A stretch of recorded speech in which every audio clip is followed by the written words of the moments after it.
Guys साहब, Ishtiyaq Chaudhary advocate की जानिब से इसको चैलेंज किया गया है और कहा यह गया है कि पार्लियामेंट की मौजूदगी में आप किसी भी तरह का ऑर्डिनेंस नहीं ला सकते। आप क्या कहेंगे?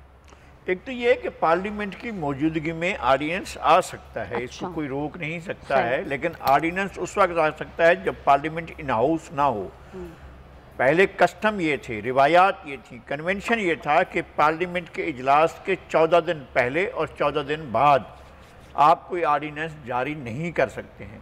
अभी तो हाउस जो है वो इन मीटिंग था, इन सेशन था, और उस वक्फा हुआ और उसके बाद हाउस जो है वो एडजर्न कर दिया गया और फिर उसके बाद ये लेकर आए। ये जो है ये कन्वेंशन और कस्टम्स के ख़िलाफ़ है और ये उसकी नीयत भी ठीक नहीं है, इंटेंशन भी ठीक नहीं है। अच्छा। बात यह है कि जब तक और तब तक के जो अल्फाज हैं वो तो तक क़यामत भी हो सकते हैं ना, कि जब तक के दूसरे चेयरमैन नैब का तकर्रुर नहीं होता।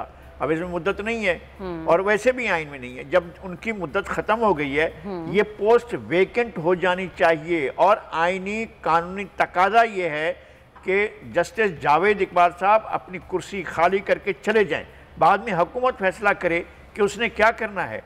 उन्होंने ये नहीं किया है। ऑर्डिनेंस लाया गया जब तक तब तक के लिए, तो जब तक तब तक जो है ये मामले को और ज़्यादा ख़राब करेगा और इससे जो है बड़े मसाइल जन्म देंगे। और मैं फिर एक दफ़ा गुजारिश ये करता हूँ कि जब तक और तब तक के दरमियान मुझे ये लगता है कि मौजूदा हुक्मरान जमात और उसके अरकान और उसके वज़रा बहुत मुश्किलात में आएंगे। अच्छा, लेकिन अपोजिशन की जानिब से एक बात और की जा रही है, वो ये कहते हैं कि हुकूमत ने ये जो तरमीम किए हैं इन्होंने खुद को NRO दिया है। तो NRO किस तरह दिया है हुकूमत ने? देखें, फलां तो उससे मुस्तस्ना हो गए, उनको इस्तिस्ना मिल गया।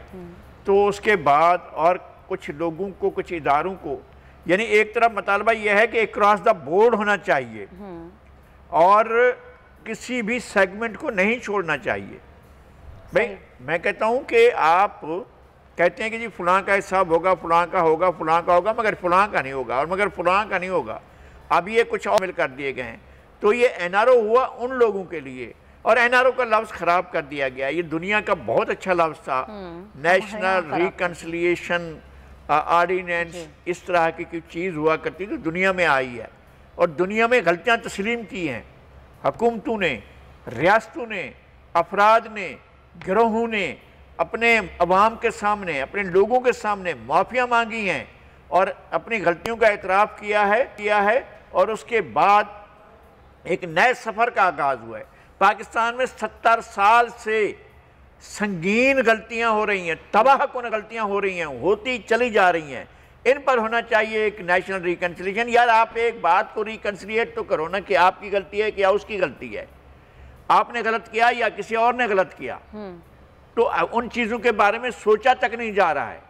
हम समझते हैं कि अलिफ ने बहुत ज़्यादा गलतियाँ की हैं और बे ने, वो कहते हैं बे ने बहुत गलतियाँ की। तो इसका तो एक फैसला होना चाहिए कि गलतियाँ किसने की हैं और खुले दिल से होनी चाहिए। वो तो किया ही नहीं गया है। हम रिकन्सिलिएशन की तरफ जा ही नहीं सके हैं। 4 दिन उन्होंने दिखाई थी जरदारी साहब ने, चलें भी हम एक नेशनल रिकन्सिलिएशन करते हैं और मिल बैठकर सारे फरीकैन जो है हुकूमत में शामिल करते हैं, कर लिए गए थे, तो वो नहीं चले थे। अब ये भी इस वक्त की ज़रूरत है कि अदलिया, सिक्योरिटी फोर्सेस, सियासतदान और तमाम स्टेक होल्डर्स मिलकर बैठें और रिकन्सिलिएशन करें, तलाश करें कि भाई हमसे कहाँ कहाँ गलतियाँ हुई हैं ताकि उनकी इस्लाह कीजिए और ये कौम आगे बढ़े। अच्छा, शाहिद खाकान अब्बासी, मिफ्ता इस्माइल साहब, इनके भी मुकदमा जो हैं इस तरमीम के बाद बंद होने का इम्कान है। बहुत सारे लोग ये बातें भी कर रहे हैं कि अपोजिशन सिर्फ ऊपर से शोर कर रही है, अंदर से वो बहुत खुश है। नहीं, कैसे खुश होगी? क्योंकि इनके अच्छा ये तो कर चुके हैं ना, इनके खिलाफ तो कोई आप लेकर नहीं आए ना, आप कोई वो भी नहीं लेकर आए उनके खिलाफ, एविडेंसेस लेकर नहीं आए, इन पर ट्रायल नहीं हुआ, ये कोर्टों में नहीं जा रहे हैं।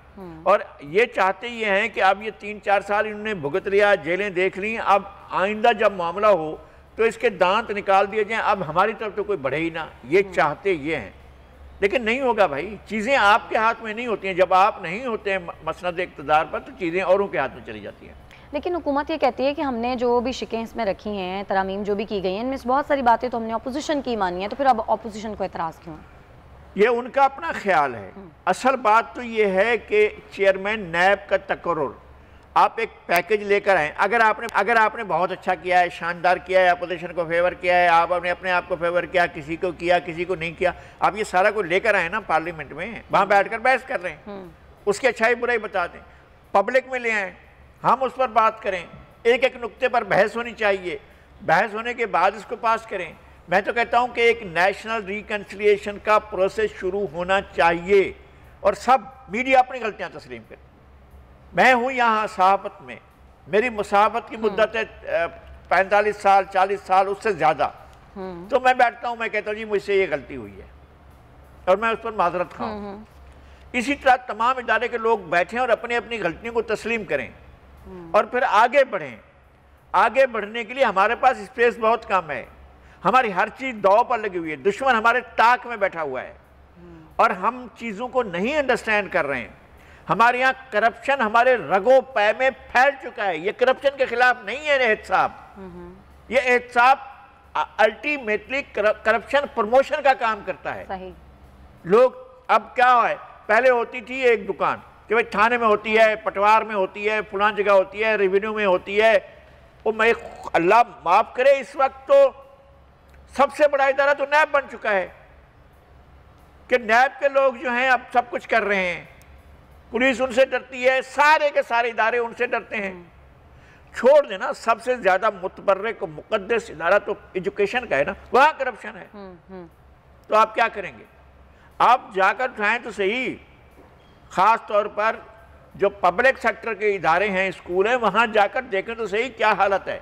लेकिन लगाई साहब, अब इस ऑर्डिनेंस का होगा क्या अगर अपोजिशन की तमाम जमातें एक हो जाती हैं और पार्लियामेंट में ये मामला लाया जाता है, इस पर बहस की जाती है और वो कह देते हैं कि हमने इसको तस्लीम नहीं करना, तो फिर क्या मुस्तकबिल होगा? मौजूदा मैं ये कहता हूँ कि फिर भी बैठना चाहिए, ये बैठना अभी से होना चाहिए था।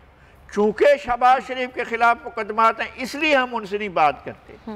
तो भाई चूंकि अलीम खान के खिलाफ केस हैं, चूंकि परवेज़ खट्टक के खिलाफ इल्ज़ाम हैं, चूंकि वज़ीर आज़म के खिलाफ इल्ज़ाम हैं, चूंकि वज़ीर आला खैबर पख्तूनख्वा के इल्ज़ाम के खिलाफ इल्ज़ाम हैं, चूंकि उस्मान बिज़दार को बुलाया गया था, चूंकि फलां, तो फिर चूंकि उनको भी नहीं होना चाहिए, उनसे भी कोई मुशावरत नहीं होनी चाहिए, कोई बात नहीं होनी चाहिए।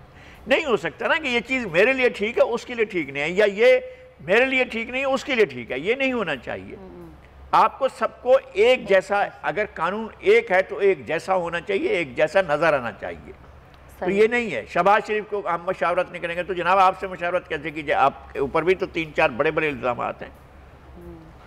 देखें आज भी ये बात होती रही है कि कितना बड़ा, बहुत बड़ा रकबा है बनीगाला का, तो जो ने उसके रेट्स मुकर्रर कराए थे कि इस पर 4 गुना ज़्यादा, 10 गुना ज़्यादा लोग रेट्स देने को तैयार हैं कि वो उतनी ज़मीन थोड़ी सी छोड़ेंगे।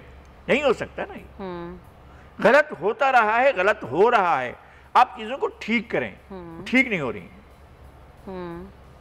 बिल्कुल बिल्कुल। सब्सक्राइब करें और बेल दबाएं ताकि कोई खबर रह न जाए।